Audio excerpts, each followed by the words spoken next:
क्या अयूब खान ने एक जमहूरी हुकूमत का तख्ता उल्टा था? निकालें उसकी लाश कब्र से बाहर और लटकाएं उसको फांसी के ऊपर। अभी तो इतना सा हुआ है, अभी तो इतना है, अभी तो पूरी रात बाकी है, अभी तो इब्तिदा हुई है।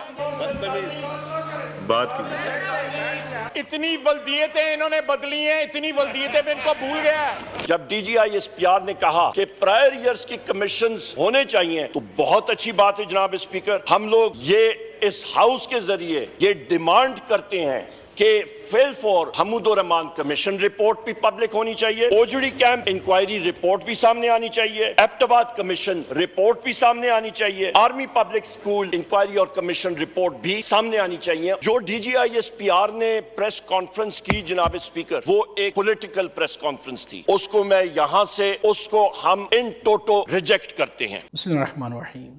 नाज़रीन, पार्लियामेंट के अंदर उमर अयूब और ख्वाजा आसिफ के दरमियान जो है शदीद किस्म की लड़ाई हुई है। उमर अयूब ने आखिर ऐसा क्या कहा कि ख्वाजा आसिफ को आग लग गई और तमाम लोग जो है मिलकर उमर अयूब के ऊपर जो है चढ़ दौड़े हैं। ख्वाजा आसिफ ने ऐसी ऐसी बातें की हैं कि जो ना तो उनकी उम्र के हिसाब से उनको ज़ेब देती हैं और ना ही असम्बली के फ्लोर पर इस किस्म की गुफ्तगू जो है इस अंदाज में की जानी चाहिए। हम आपको पहले ये वीडियो दिखाते हैं, फिर से बात करते हैं। जब DGISPR ने कहा कि प्रायर ईयर्स की कमीशंस होने चाहिए तो बहुत अच्छी बात है जनाब speaker.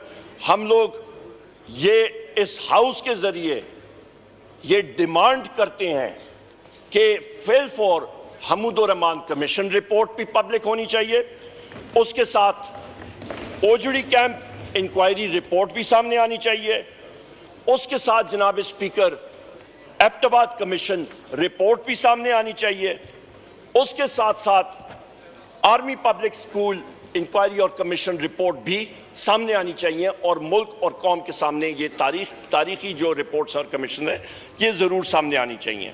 Director general inter services public relations ने जो प्रेस कॉन्फ्रेंस की उसको मैं यहां से, मैंने प्रेस में भी बात की, सेमिनार में भी बात की, उसको हम इन टोटो रिजेक्ट करते हैं। जनाब स्पीकर, आपसे मैं गुजारिश करूंगा, ये वो ओथ है जो कि हर एक कमीशन ऑफिसर नेवी का, एयरफोर्स का और पाक फौज का जिस वक्त वो कमीशन हासिल कर रहा होता है उनको ये लेना पड़ता है। मैं पढ़ के आपको सुना देता हूं। I do solemnly swear that I will bear the faith and allegiance to Pakistan and uphold the Constitution of the Islamic Republic of Pakistan, which embodies the will of the people, that I will not engage myself in any political activities whatsoever, and that I will honestly and faithfully serve Pakistan in the Pakistan Army, Navy or Air Force as required by and under the law.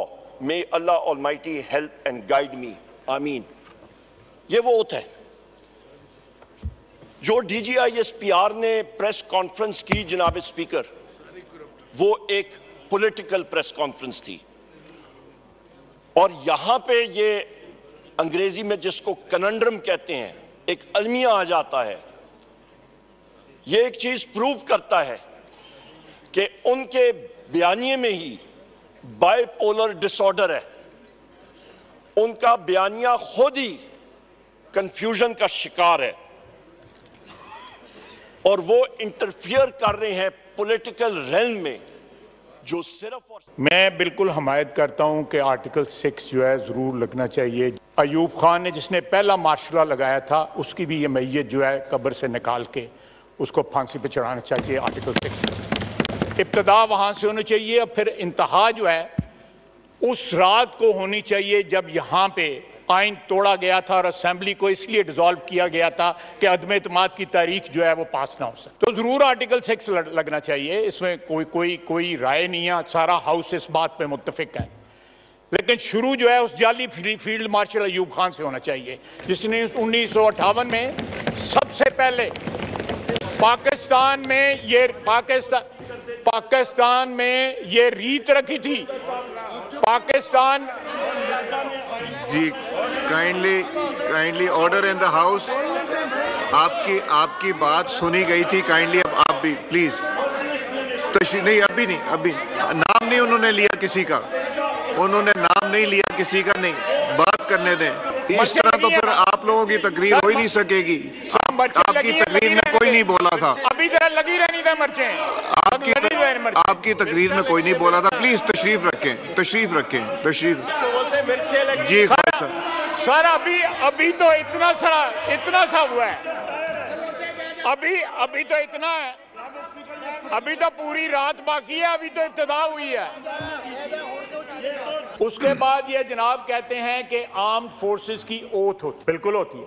वो भी सबसे पहले जो है अयूब खान ने violet की। क्या अयूब खान ने एक जमहूरी हुकूमत का तख्ता उल्टा था? निकालें उसकी लाश कब्र से बाहर और लटकाएं उसको फांसी के ऊपर।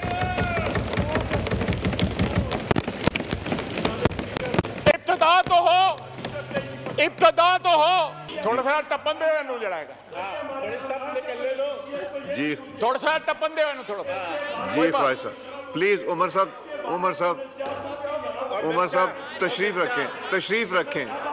मुशर्रफ से लेके ज़हीरुल इस्लाम, शुजा पाशा, उसके बाद बाजवा, उसके बाद फैज, इतनी वल्दियतें इन्होंने बदली हैं, इतनी वल्दियतें में इनको भूल गया ये वल्दियतें। जी देख 2011 पांच सियासी वल्दियतें बदली उन्होंने, 5, लेकिन हर दफा वर्दी वाला वालिद बनाया। सियासी वालिद, मैं वल्दियत को एक्सपंज कर रहा हूं, सियासी वालिद कह रहा हूं।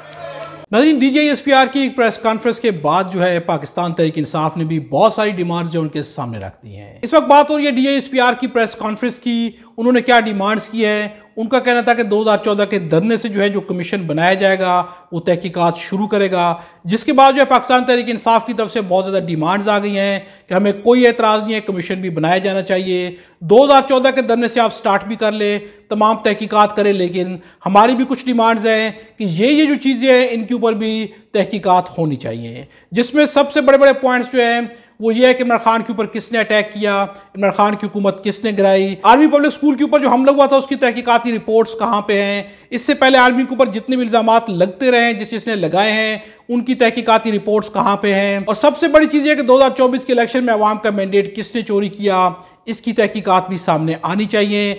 आज जो है उमर अयूब ने असम्बली के फ्लोर के ऊपर जो है डिमांड्स को बढ़ा दिया है और पास की ऐसी डिमांड्स पेश कर दी हैं कि जिसके बाद जो है ख्वाजा आसिफ ने भी पाकिस्तान तहरीक इंसाफ को सुनाते हुए आर्मी के जनरल्स के नाम ले लेके कह दिया है कि इन तमाम के बारे में जो है तहकीकात होनी चाहिए। उनका कहना था कि जनरल अयूब को जो है कब्र से निकाल के जो है उनको फांसी पे लटकाया जाना चाहिए, क्योंकि सबसे पहले जो है जमहूरियत तोड़ने का काम उन्होंने किया था। ख्वाजा आसिफ ने असम्बली के फ्लोर के ऊपर जो है इस किस्म की गुफ्तगू कर दी है कि जो उनकी एज के हिसाब से, उनके मर्तबे के हिसाब से, वो दिफा मिनिस्टर हैं उसके हिसाब से, असम्बली के फ्लोर के ऊपर, असम्बली के फ्लोर के अपने तकद्दुस के हिसाब से किसी भी सूरत में इस किस्म के वर्ड्स या इशारे जो उन्होंने किए हैं उन्हें जेब नहीं देते। इस किस्म की गुफ्तगू जो है पूरी कौम ने सुनी है, न सिर्फ पूरी कौम ने सुनी है बल्कि इंटरनेशनल मीडिया ने भी देखी होगी, इंटरनेशनली हर जगह देखी भी गई होगी।